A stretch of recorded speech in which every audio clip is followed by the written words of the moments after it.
Car dealership manager kicks out.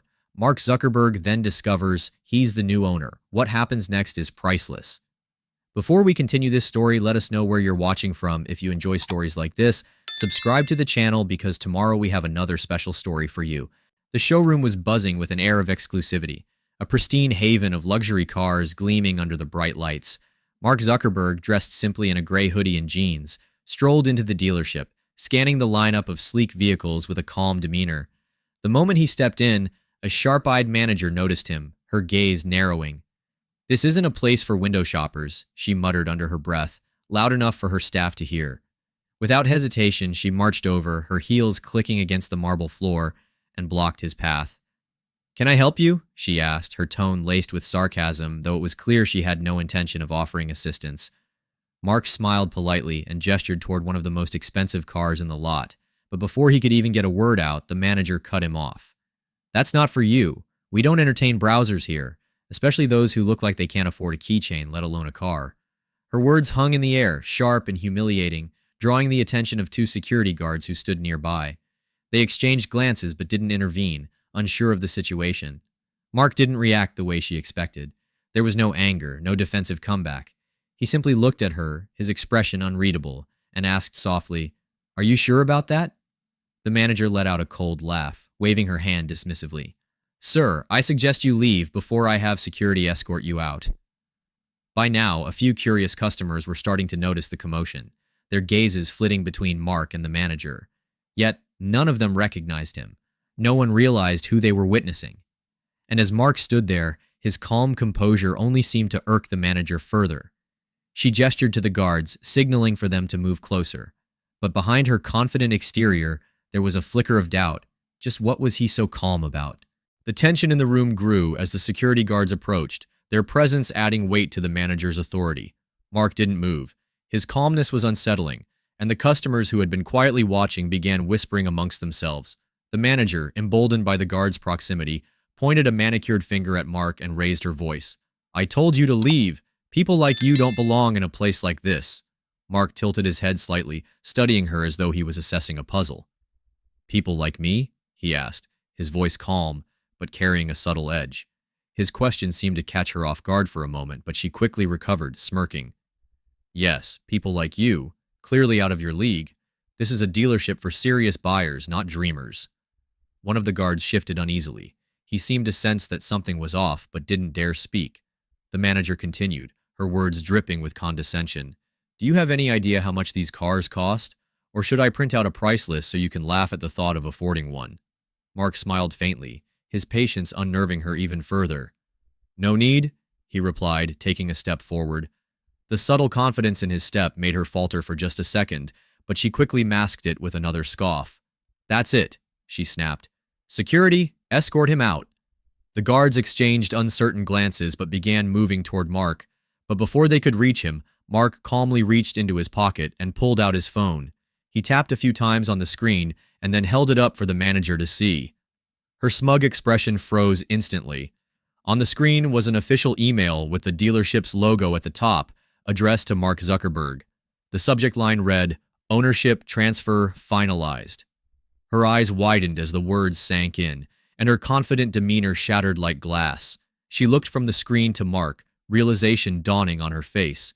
You're," she stammered, but the words wouldn't come out. Mark's faint smile remained as he slipped his phone back into his pocket.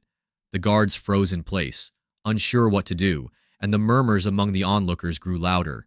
The manager's face turned pale as she realized she had just insulted the man who now owned the very building she stood in. The room fell silent as the weight of the revelation settled over everyone. The manager's confident facade crumbled, replaced by panic and disbelief. She opened her mouth to say something, but no words came out. The security guards, now realizing the gravity of the situation, stepped back, their expressions a mix of shock and regret. The onlookers, who had been entertained by the drama moments ago, now stared in awe at the man they had underestimated. Mark took a step closer to the manager, his calm demeanor unwavering. "You were saying something about people like me?" he asked, his voice steady but laced with quiet authority. The manager stammered, struggling to find an excuse, but Mark held up a hand to stop her. "It's okay," he said, his tone softening. I get it. Judgments are easy to make when you don't know someone's story. Her face turned crimson with embarrassment as the reality of her actions hit her. Mr. Zuckerberg, she began, trying to salvage the situation. I didn't realize. He interrupted her gently but firmly. And that's the problem, isn't it? You didn't realize. You didn't ask. You assumed. The onlookers nodded subtly, some murmuring in agreement. Mark turned to the guards, his gaze softening. It's not your fault. You were just following orders. But maybe next time, think before you act. The guards nodded quickly, grateful for his understanding.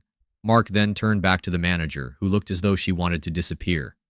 This dealership, he continued, gesturing around, isn't just about selling luxury cars.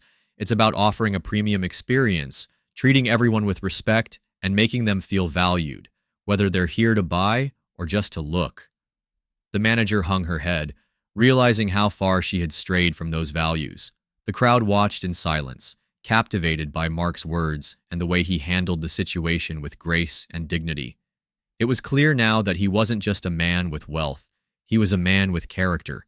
Mark stepped back, his eyes scanning the room. I'll leave you to reflect on this, he said to the manager, his voice calm but firm. But remember, how you treat people matters more than what they can afford.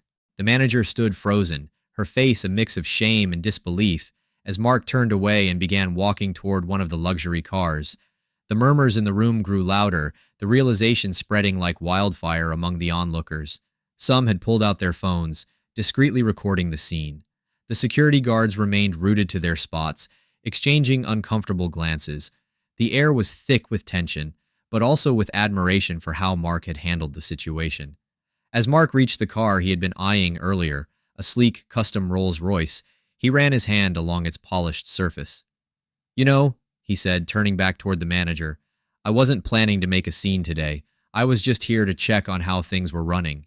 His words stung, and the manager flinched, realizing that her actions had turned what could have been a routine visit into a moment of public humiliation. Mark looked directly at her, his gaze steady but not unkind. I wasn't here to flaunt my position or my wealth. I wanted to see how customers are treated when no one's watching. Unfortunately, I got my answer. His words carried a weight that made the onlookers hold their breath. The manager's voice cracked as she finally spoke. I'm so sorry, Mr. Zuckerberg. I truly didn't mean... He held up a hand to stop her again, his expression calm but resolute. Apologies are a start, he said. But what really matters is change. This dealership is going to represent more than just luxury.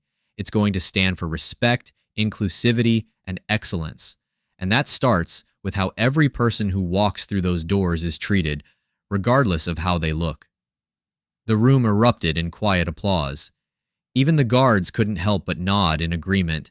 The manager looked around, her embarrassment deepened by the support Mark was receiving. Yet somewhere beneath the shame, there was a spark of determination. She knew she had been wrong, and perhaps this moment was her chance to make amends. Mark turned to the crowd, addressing everyone. Let this be a reminder, he said, his voice carrying across the room. Success isn't about what you wear or how you look. It's about who you are and how you treat others. The applause grew louder, the sincerity of his words resonating with everyone present. The manager took a deep breath, stepping forward hesitantly. Mr. Zuckerberg, she said, her voice trembling but sincere, I promise you, this will never happen again. I'll do whatever it takes to ensure this dealership reflects the values you just described. Her words hung in the air, and for the first time there was a glimmer of genuine regret in her eyes. Mark studied her for a moment, then nodded. Good, that's all I wanted to hear, he said, his tone softening just enough to show that he believed in second chances. He glanced around at the crowd, which was still buzzing with energy. Change starts with accountability, but it also requires commitment. Let's make sure this place becomes a model for how customers should be treated. The crowd began to disperse slowly, the tension in the air giving way to admiration and respect. Mark walked back toward the entrance, stopping briefly near the security guards. Thank you for your professionalism, he said, offering a handshake. The guards, still somewhat shaken, responded with gratitude and promised to uphold the values Mark had emphasized. As he reached the exit, a young couple approached him hesitantly. Mr. Zuckerberg, the man said nervously, I just wanted to say thank you for standing up for what's right. It's inspiring to see someone use their position to make a difference. Mark smiled warmly. Thank you. Remember, we all have the power to make a difference no matter where we are or what we do. His words left the couple beaming as he stepped out of the dealership. Outside, the sun was setting, casting a warm glow over the sleek cars visible through the glass walls. Mark paused for a moment, taking in the scene. He knew the incident would likely go viral. It wasn't every day that a billionaire walked into his own business dressed like an ordinary customer and exposed the cracks in its foundation. But he didn't mind.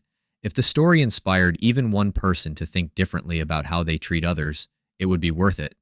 As he walked away, the manager stood at the showroom's center, staring after him. She knew her life had changed in that moment, not just professionally, but personally.